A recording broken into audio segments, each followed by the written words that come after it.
Halo teman-teman semuanya, selamat datang di ibadah Youth GSY Tesalonika dan selamat bagi kita semua yang merayakan Hari Paskah. Dan hari ini kami segenap tim pelayanan mengharapkan bahwa kalian dan keluarga kalian saat ini baik-baik saja, selalu dilindungi Tuhan dan selalu diberkati Tuhan. Di minggu sore kali ini mari kita datang ke hadirat Tuhan, mari kita memuliakan dan memuji nama Tuhan. Sebelum kita mulai ke hari yang baru, minggu yang baru, mari kita serahkan hati kita dan pikiran kita kepada Tuhan. Dan aku percaya ketika kita menyerahkan segenap hidup kita kepada Tuhan, Dia akan selalu menuntun kita ke jalan yang baik dan benar. Di ibadah kali ini kita akan menyanyikan lagu yang pertama yang berjudul You Are My Champion, yang artinya adalah Tuhan kita itu adalah piala kita dan Tuhan kita itu adalah kemenangan kita, dan kita ini adalah anak-anaknya. Ketika kita mempunyai Allah atau Bapa yang luar biasa, kita sebagai anak-anaknya juga harus menjadi anak-anak yang luar biasa, dan Dia adalah kemenangan dan piala kita. Mari kita masuk ke hadirat Tuhan dan mari kita menyembah Dia.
You are my champion.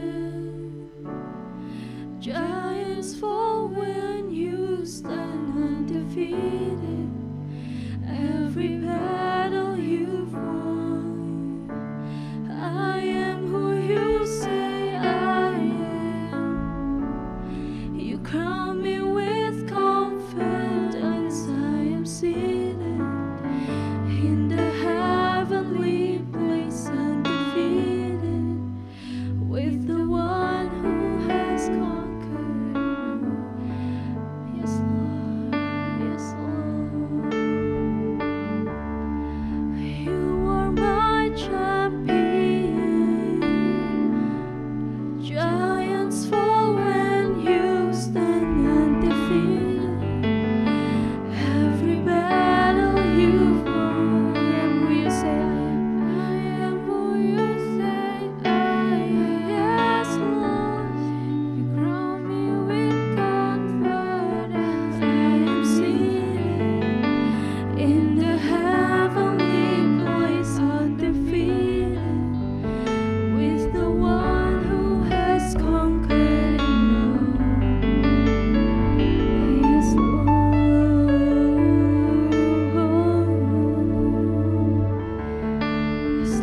Yes, Lord. Yes, Lord. Yes, Lord. Yes, Lord. Yes, Lord. Yes, Lord. Yes, Lord. You are my champion, Lord. Engkau adalah kemenangan kami ya Bapa. Engkau adalah piala kami ya Bapa. Dan kami percaya bahwa kami ini adalah anak-anak-Mu ya Bapa. Ketika kami membuka suara kami ya Bapa, keajaiban terjadi ya Bapa. Ketika kami mengangkat dan menyuarakan suara kami ya Bapa, setiap dinding-dinding pembatas, setiap dinding-dinding yang membatasi kami ya Bapa, yang membatasi orang lain, runtuh ya Bapa. Karena kami tahu ya Bapa, Engkau Allah yang penuh kasih, dan Engkau Allah yang sayang kepada setiap kami ya Bapa, tanpa melihat perbedaan kami, tanpa melihat kelebihan dan kekurangan kami ya Bapa. Kamu milih dan melihat kami apa adanya, dan Kau menerima kami apa adanya, dan kami mengucap syukur akan hal itu ya Bapa. Karena kami melihat bahwa di dunia sana ya Bapa, orang-orang melihat kami dengan kelebihan kami, orang-orang menjatuhkan kami dengan kekurangan kami ya Bapa. Tetapi bersama-Mu ya Bapa, kami bisa menjadi diri kami bisa menjadi apa adanya ya Bapa. Dan kami bernilai, dan kami merasa dihargai oleh-Mu ya Bapa. Kami mengucap syukur untuk hal itu. Kami mengucap syukur untuk kematian-Mu di atas kayu salib, untuk pengorbanan-Mu yang Kau berikan kepada kami ya Bapa. Kami berterima kasih ya Bapa bahwa ada seseorang yang mau mengorbankan nyawanya untuk kami, dan oleh karena itu kami berharga di mata-Mu ya Bapa. Terima kasih ya Bapa, terima kasih Yesus. Dalam nama-Mu kami sudah berdoa dan mengucap syukur. Haleluya, amin.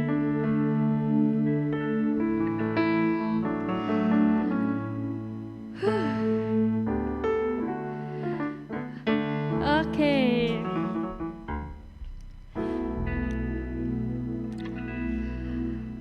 Mari kita memulai untuk memuliakan nama Tuhan, dan kita menyuarakan nama Dia, bahwa Tuhan kita adalah Tuhan yang ajaib, dan Tuhan kita adalah Tuhan yang benar.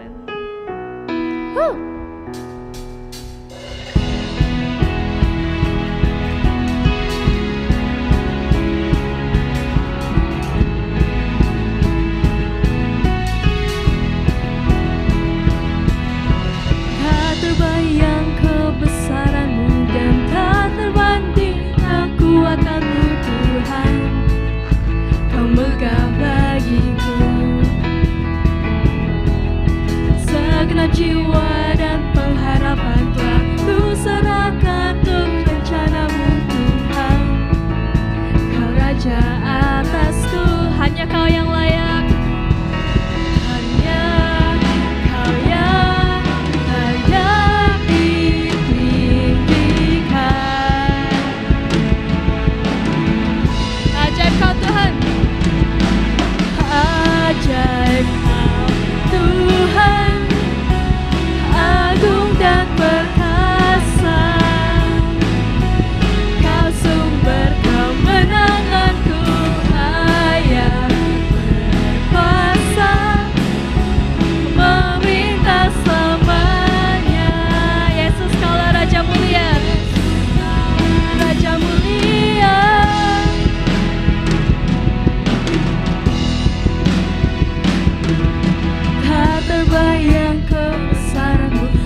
Tuhan, agung dan perkasa,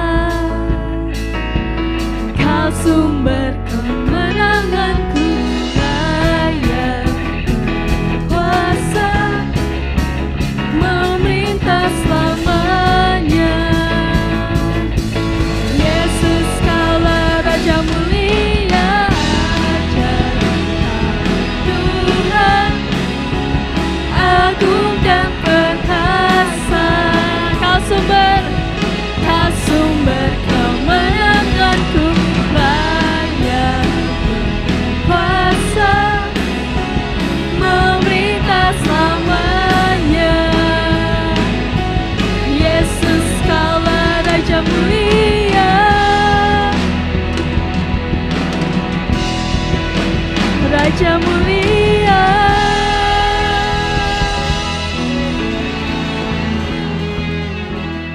Shalom, selamat sore teman-teman. Puji Tuhan kita masih bisa bertemu dan saya percaya semua kita dalam keadaan sehat. Amin. Sebelum kita belajar akan kebenaran firman Tuhan, mari kita berdoa terlebih dahulu.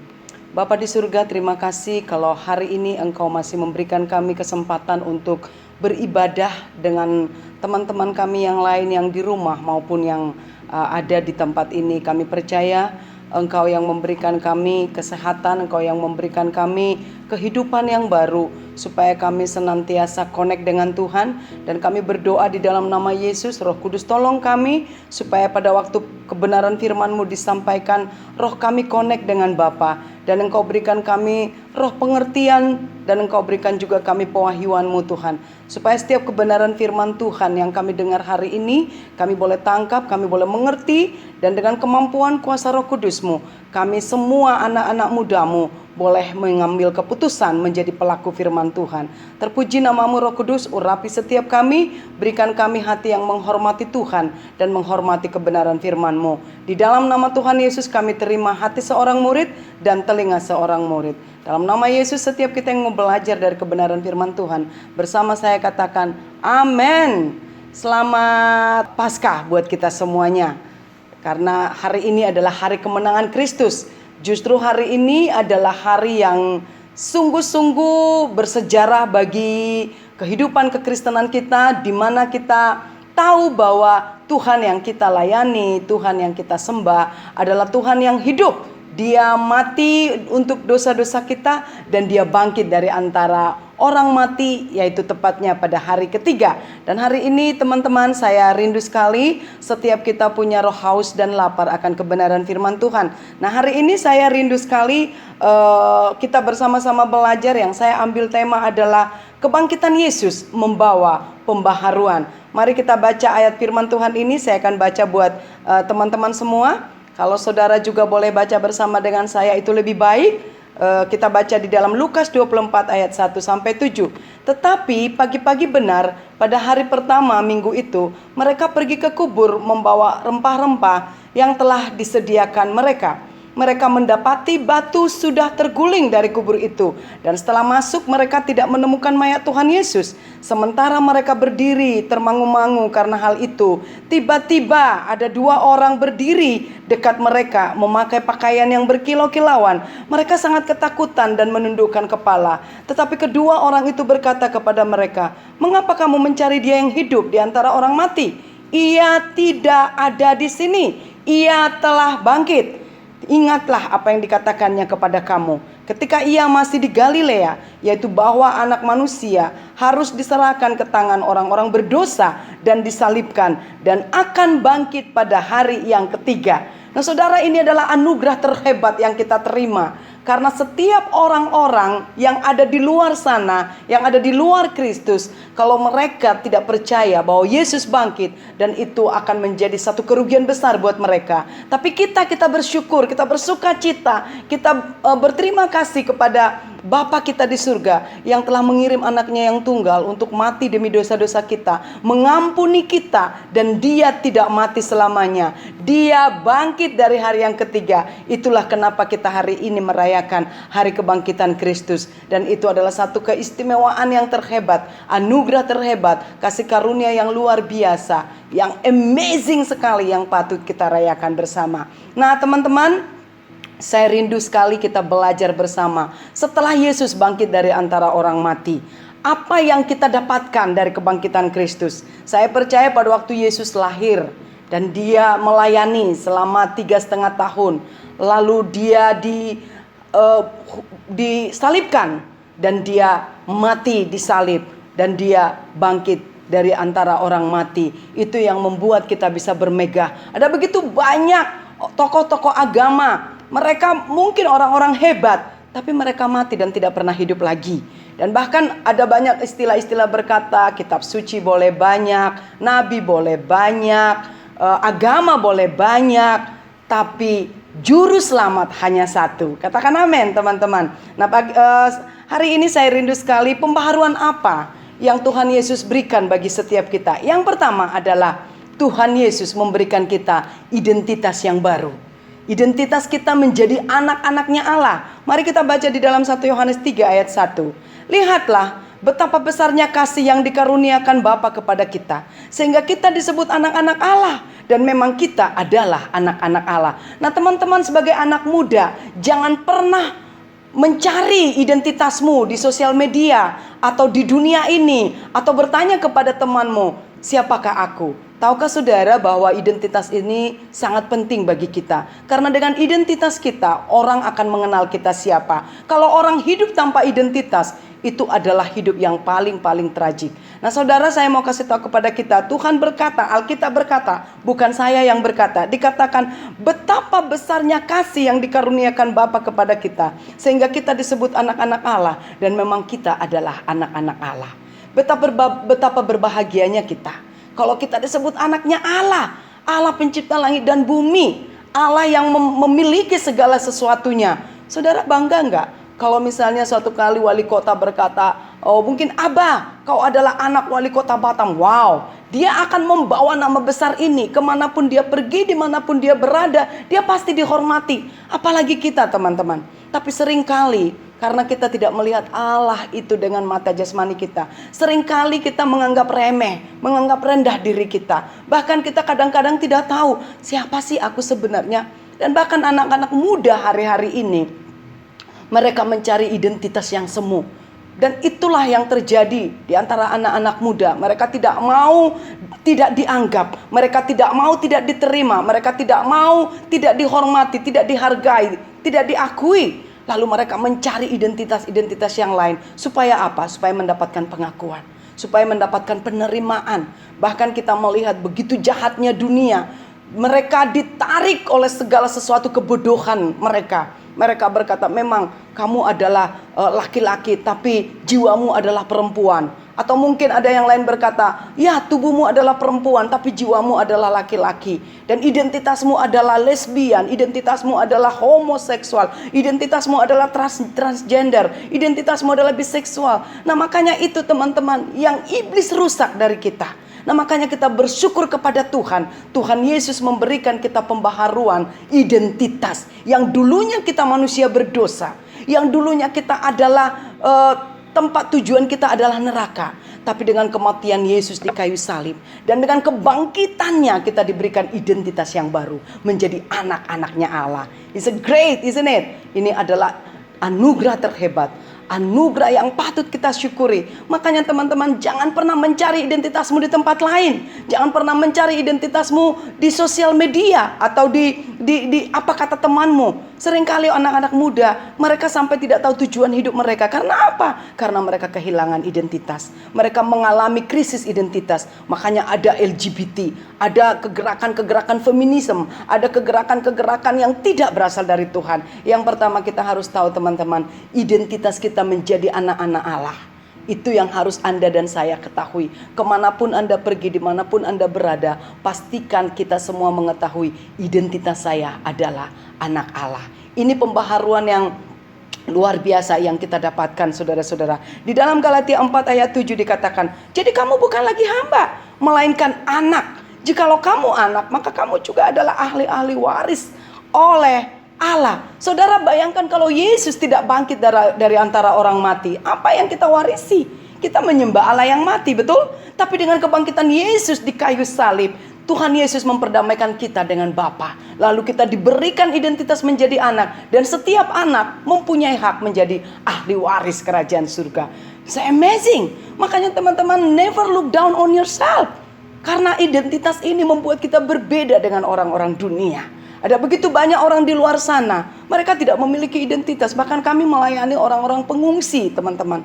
Mereka juga tidak memiliki identitas. Mengerikan sekali, menyedihkan sekali. Dan itu merupakan satu kemalangan buat orang kalau mereka hidup tanpa identitas. Yang pertama, kita adalah menjadi anak Allah. Yang kedua, kita menjadi ahli waris kerajaan Allah. Di dalam Roma 8 ayat 14 sampai 15 dikatakan, semua orang yang dipimpin roh Allah adalah anak Allah. Sebab kamu tidak menerima roh perbudakan yang membuat kamu menjadi takut lagi, tetapi kamu telah menerima roh yang menjadikan kamu anak Allah. Oleh roh itu kita berseru, ya Aba, ya Bapa. Ini ada di Alkitab, saudaraku. Saudara, kita diberikan identitas sebagai anak. Kedua, kita diberikan identitas menjadi ahli waris. Yang ketiga, dikatakan bahwa kita tidak lagi budak dosa. Kita tidak lagi budak ketakutan. Jangan pernah takut akan masa depanmu. Dunia boleh terjadi, gunung-gunung boleh rubuh, bahkan goncang. Tapi ingat satu hal teman-teman, bahwa Tuhan memberikan kita roh keberanian, bukan roh ketakutan. Nah, saya rindu sekali setiap kita hari ini mengerti betul bahwa kita adalah anak-anak Allah. Kita adalah ahli waris kerajaan surga. Dan kita tidak lagi diperbudak oleh ketakutan. Karena apa? Karena roh Allah ada di dalam kita. Nah, sebagai yang kedua, kebangkitan Yesus memberikan kita kehidupan yang baru. Di dalam Efesus 4 ayat 23 sampai 24 dikatakan, supaya kamu dibaharui di dalam roh dan di pikiranmu, dan mengenakan manusia baru yang telah diciptakan menurut kehendak Allah di dalam kebenaran dan kekudusan yang sesungguhnya. Pada waktu murid-murid Yesus mencari Yesus ke kubur, mereka sangat sedih karena mereka tidak menemukan apa yang mereka cari. Tiba-tiba mereka melihat malaikat. Mereka mengalami penglihatan yang luar biasa. Lalu malaikat berkata, kamu tidak ingat ya bahwa dia itu harus disalib dan dia harus mati. Dan dari hari yang ketiga dia akan bangkit. Nah teman-teman, seringkali masalah, kondisi, tekanan membuat kita lupa akan setiap perkataan-perkataan Kristus. Dan begitulah murid-murid Yesus. Mereka pulang dengan sedih. Mereka bukan bersuka cita dan berkata, oh kami ingat dulu Tuhan Yesus pernah berkata. Tapi yang paling menyedihkan, mereka tidak mengingat. Karena apa? Karena mereka diperbudak oleh ketakutan. Dan hari ini kita mendengar bahwa pikiran kita harus diperbaharui. Itulah yang membedakan kita menjadi orang-orang yang sungguh-sungguh lahir baru. Kalau saudara mengaku kita ini adalah orang pengikut Kristus, tapi sikap kita, tingkah laku kita tidak mencerminkan Kristus di dalam hidup kita, orang lain gak percaya teman-teman. Pikiran ini perlu diubah. Pikiran ini adalah medan pertempuran. Kalau pikiran kita tidak benar, action kita pun tidak benar.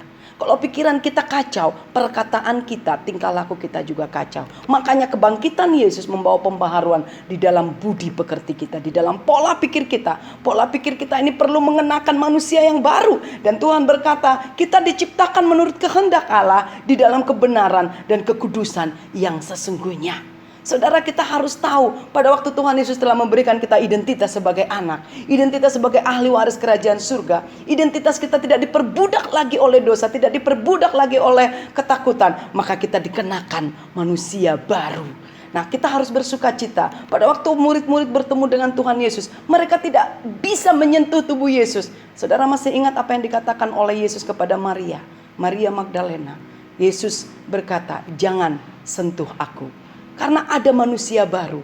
Manusia baru ini menginginkan kita membuktikan kepada dunia bahwa kita berbeda. Kita bukan orang-orang berasal dari dunia ini.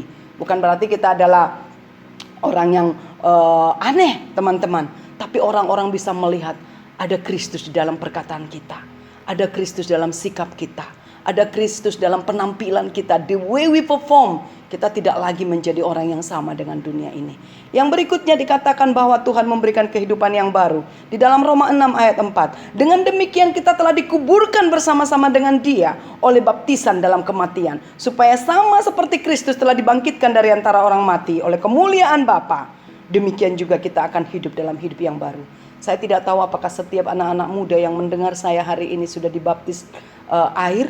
Tapi saya mau katakan, saudara, itu adalah bukti ketaatan kita bahwa kita percaya kepada Kristus. Kita mati bersama Kristus, lalu kita bangkit bersama Kristus. Dosa-dosa kita sudah dikubur pada waktu kita menerima Yesus menjadi Tuhan dan Juru Selamat kita. Dan pada waktu kita mau taat, kita mau dibaptis selam, itu menandakan bahwa kita mati bersama Kristus dan bangkit bersama Yesus. Sehingga kita tidak lagi menjadi orang-orang yang tertuduh.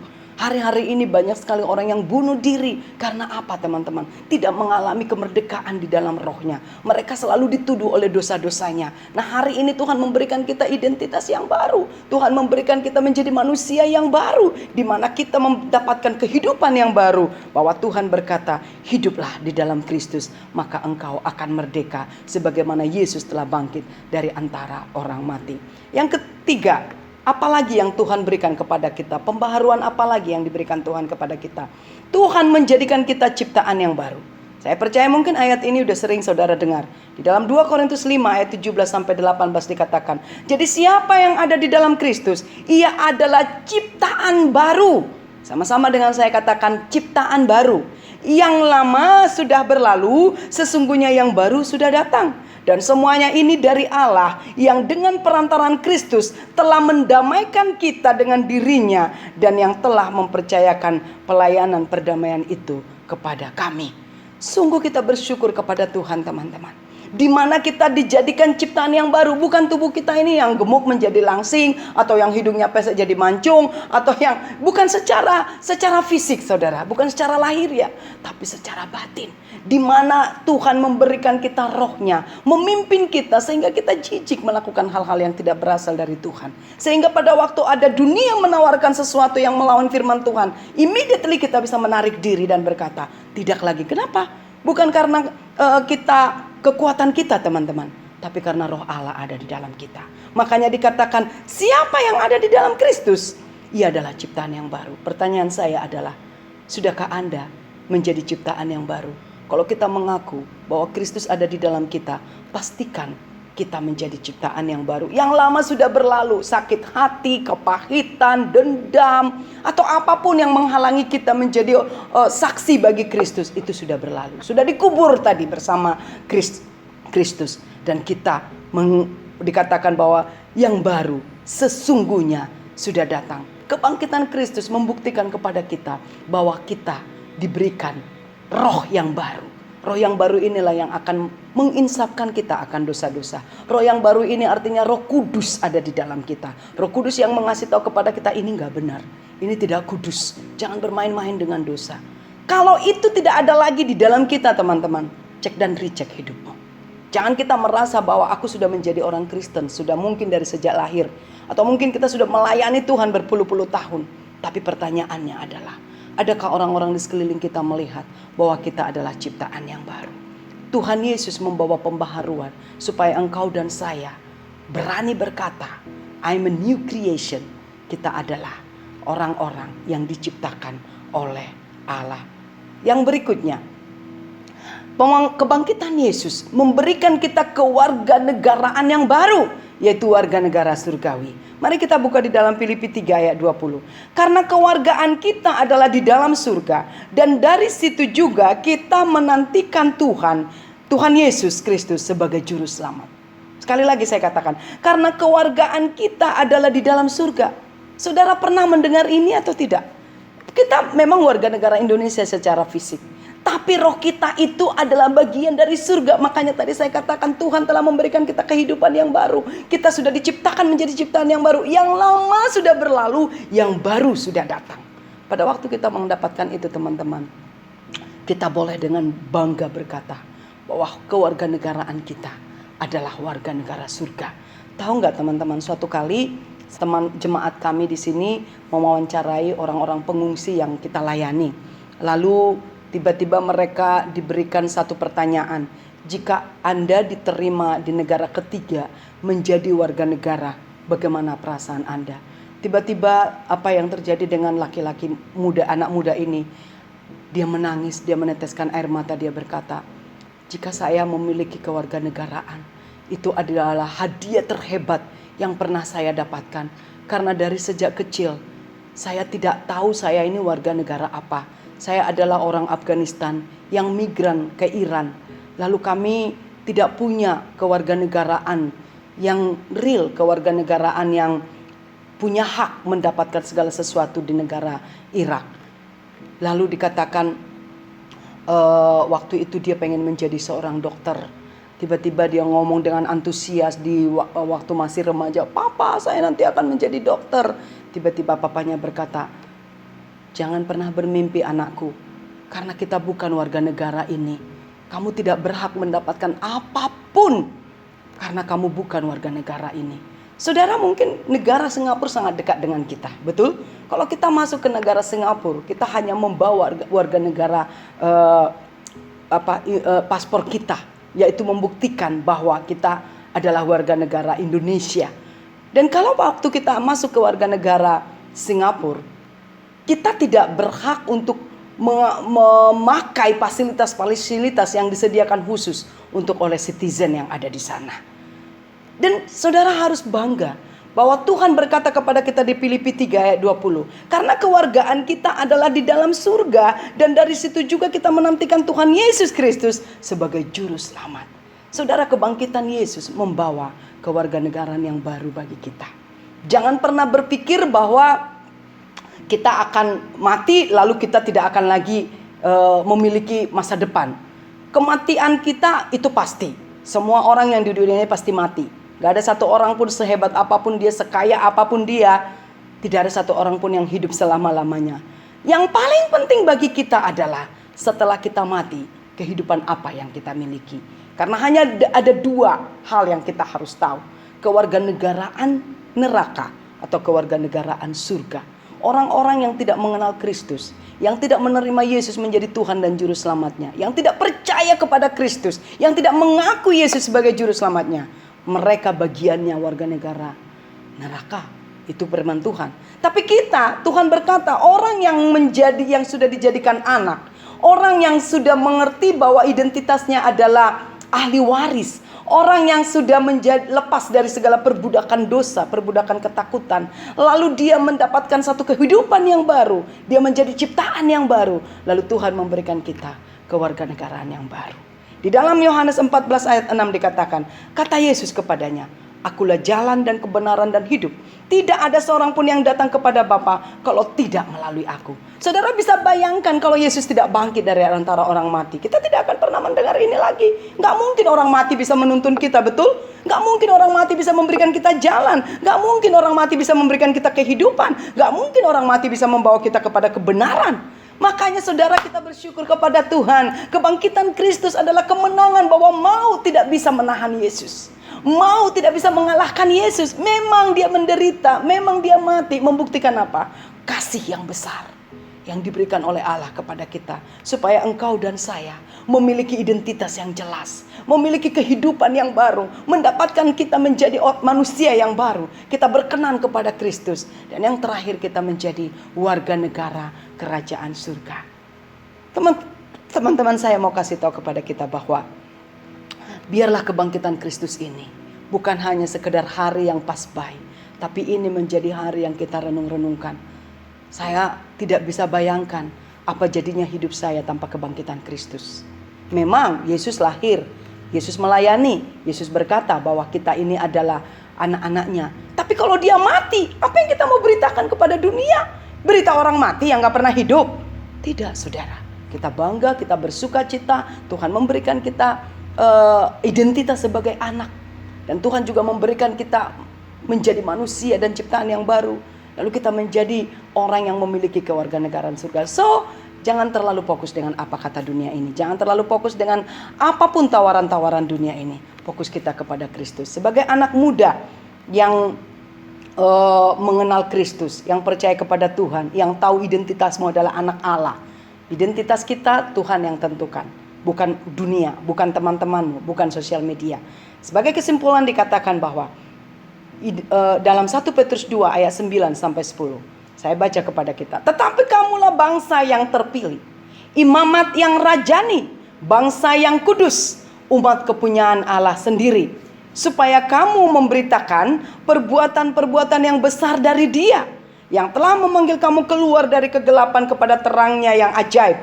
Kamu yang dahulu bukan umat Allah, tetapi sekarang telah menjadi umatnya, yang dahulu tidak dikasihi, tetapi yang sekarang telah beroleh belas kasihan. Saudara, kita bersyukur dengan identitas ini, saudara. Setelah Tuhan Yesus bangkit dari antara orang mati, kita mendapatkan sukacita yang besar. Dan Tuhan berkata, hei kamu adalah bangsa yang terpilih. Saudara, luar biasa bukan? Kalau Indonesia menjadi negara yang terpilih, menjadi negara yang paling maju di dunia, negara yang paling damai, negara yang paling makmur, kita bangga menjadi warga negara Indonesia. Nah, hari ini Raja segala raja berkata kepada kita, hai Abba, hai whoever your name, you name it, Tuhan sore hari ini dia berkata, kamulah bangsa yang terpilih, imamat yang rajani, bangsa yang kudus, umat kepunyaan Allah sendiri, supaya kamu memberitakan perbuatan-perbuatan yang besar dari Dia. Dan kita bersyukur dengan kebangkitan Kristus, kita harus menjadi saksi-saksi hidup bagi Kristus. Saksi hidup itu bukan harus menjadi misionari yang pergi ke Timur Tengah atau mungkin ke negara-negara lain, enggak. Dimanapun kita berada, kapanpun kita harus menjadi garam dan terang. Seperti saya pernah sharing di ibadah bahasa Indonesia, kita diberikan Tuhan identitas, yaitu menjadi garam dan terang. Kamu adalah garam dunia, kamu adalah terang dunia. Artinya apa? Kita ini diberikan tugas dan tanggung jawab istimewa, yaitu menjadi saksi-saksi Kristus. Nah, saudara, teman-temanku sekalian, jadilah anak-anak muda yang bisa membuktikan bahwa you are different with other. Make a difference. Kita harus membuat satu perubahan. Kebangkitan Kristus menjadi satu kebangkitan di dalam kehidupan kita sebagai anak-anak muda. Tidak lagi menjadi anak-anak muda yang begitu tertarik dengan tawaran-tawaran dunia ini. Tidak lagi menjadi anak-anak muda yang malas. Tidak lagi menjadi anak-anak muda yang cengeng. Tidak lagi menjadi anak-anak muda yang fokus dengan dirinya sendiri, yang mementingkan dirinya sendiri. Tapi menjadi anak-anak muda karena Tuhan berkata, yang telah memanggil kamu keluar dari kegelapan kepada terangnya yang ajaib. Kamu dulu bukanlah umat Allah, tapi sekarang kamu sudah menjadi umatnya. Dahulu kamu tidak dikasihani, tapi sekarang telah beroleh belas kasihan. Puji Tuhan. Dan saya percaya kebenaran firman ini, biarlah ini menjadi bekal bagi kita sepanjang hidup kita. Jangan pernah memiliki krisis identitas, karena Tuhan telah memberikan kita identitas yang baru. Yang kedua, kita diberikan Tuhan satu privilege, kita menjadi manusia yang mempunyai kehidupan yang baru. Yang ketiga, kita menjadi ciptaan yang baru. Yang lama sudah berlalu, yang baru sudah datang. Yang keempat adalah kita memiliki kewarganegaraan yang baru, yaitu kewarganegaraan surga. Di mana di luar sana banyak orang-orang yang tidak memiliki kewarganegaraan. Dan mereka berkata, betapa kami merindukan mendengar ada satu pengakuan dari negara ketiga, mengakui kami adalah menjadi negara bagian mereka. Sampai hari ini, sudah ada yang 17 tahun, 15 tahun, 7 tahun. Mereka masih tinggal di Indonesia. Mereka menjadi orang-orang pengungsi yang tidak jelas identitas mereka. Mereka tidak boleh mendapatkan pekerjaan di negara ini. Mereka manusia tapi tidak bisa mendapatkan hak sebagai manusia. Betapa menyedihkan. Tapi Anda dan saya diberikan Tuhan hak istimewa. Suatu privilege, kebangkitan Kristus. Yang pertama membawa pembaharuan, identitas yang baru, pikiran yang baru. Kita jadi ciptaan yang baru, kita memiliki kewarganegaraan surga. Saya selesai, saya rindu sekali setiap kita anak-anak muda GSCA Tesalonika, jadilah saksi bagi banyak orang dimanapun engkau berada, kapanpun engkau diutus oleh Tuhan, jadilah garam dan terang. Mari kita berdoa. Saya percaya kebenaran firman Tuhan pada sore hari ini membawa satu pembaharuan di dalam pikiran kita. Bapa, kami bersyukur kepadamu Tuhan. Terima kasih buat kebangkitan-Mu dari antara orang mati. Terima kasih kami tidak menyembah Allah yang mati. Kami menyembah Tuhan yang hidup. Kami menyembah Tuhan yang memperdulikan kami. Kami mempercayai Tuhan yang mengasihi kami. Kami bersyukur Engkau menjadi jembatan kasih antara kami dengan Allah. Engkau telah menjadi kutuk demi dosa-dosa kami. Engkau menjadi orang yang paling jahat untuk kami boleh diselamatkan. Kami mengucap syukur ya Tuhan. Dan biarlah kebangkitan Kristus yang hari ini kami rayakan membangkitkan roh kami menjadi manusia yang baru, menjadi manusia yang berkenan kepadamu, menjadi anak-anak muda yang berbeda dengan anak-anak muda di luar sana, menjadi generasi-generasi muda yang siap berdiri bagi Kristus. Dan kami berterima kasih Tuhan, hari ini Engkau memberikan kami satu konfirmasi kembali, di mana Kau berkata kepada kami Tuhan, bahwa kami ini adalah bangsa yang terpilih, kami adalah imamat yang rajani, kami adalah bangsa yang kudus, kami adalah kepunyaan-Mu Tuhan. Dan Kau inginkan kami Tuhan untuk kami boleh memberitakan perbuatan-perbuatan yang besar dari Engkau, untuk kami boleh mengatakan kepada dunia bahwa terang Kristus sudah ada. Dan kami berdoa Tuhan, biarlah setiap kami oleh kebangkitan Kristus menjadi anak-anak muda yang bangkit, menjadi anak-anak muda yang tahu apa yang menjadi tugas kami. Terima kasih Roh Kudus, Engkau memberikan kami kemampuan menjadi anak-anak muda yang mampu menjaga kekudusannya dengan kuasa Roh Kudus, mampu berbeda dengan orang-orang di luar sana, sehingga Tuhan dipermuliakan lewat kehidupan kami, lewat pekerjaan kami, lewat sekolah kami, lewat kuliah kami, bahkan apapun yang kami kerjakan. Kau memberkati para pengurus yang ada di Gereja Tesalonika, khususnya di ibadah youth ya Tuhan. Biarlah mereka juga tidak menjadi orang-orang yang tidak peduli dengan anak-anak muda yang lain, tapi mereka menjadi orang-orang yang mendapatkan ide-ide yang baru dari Tuhan, supaya dapat menjangkau anak-anak muda di luar sana. Kau memberkati anak-anak-Mu Tuhan, dan kami percaya Roh Kudus-Mu akan memampukan kami menjadi pelaku firman-Mu. Terima kasih Roh Kudus, Engkau memberikan kami hati yang baru, dan kami bersyukur kami telah menerima identitas yang baru. Kami bersyukur kami telah menerima hidup yang baru. Kami bersyukur kami telah menerima dan Kau menjadikan kami menjadi ciptaan yang baru. Bahkan Kau memberikan kami kewarganegaraan surga. Terpujilah nama-Mu Tuhan. Kami bangga memiliki Allah seperti Engkau. Dan kami akan terus melayani Engkau seumur hidup kami. Berkati anak-anak muda-Mu Tuhan. Dan kami percaya Roh Kudus, dengan kuasa Roh Kudus-Mu, Kau akan menuntun anak-anak muda-Mu menjadi saksi bagi orang-orang yang tidak mengenal Engkau. Di dalam nama Tuhan Yesus, setiap kita yang sudah mendengarkan kebenaran firman Tuhan, bersama saya katakan, amin. Terima kasih anak-anak muda. Happy Easter Day. Selamat hari kebangkitan, dan terus bangkit bersama Kristus. Happy Sunday.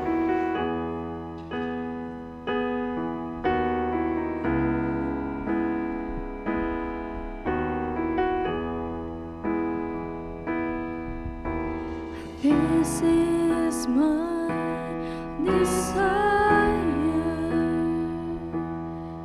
to honor you, Lord, with all my heart I worship you.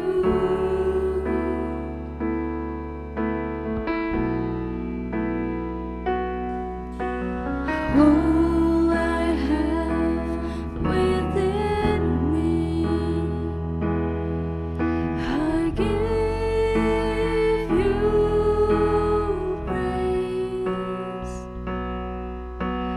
All that I adore is in you.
kasih buat semua yang sudah mengikuti ibadah online Youth GSC Tesalonika. Dan jangan lupa untuk setiap hari Minggu jam 4 sore kita akan menayangkan ibadah youth kita secara rutin. Dan bagi teman-teman yang mau subscribe dan menyalakan notification buttonnya supaya kalian jangan ketinggalan untuk setiap ibadah di setiap hari Minggunya. Sampai jumpa di ibadah selanjutnya.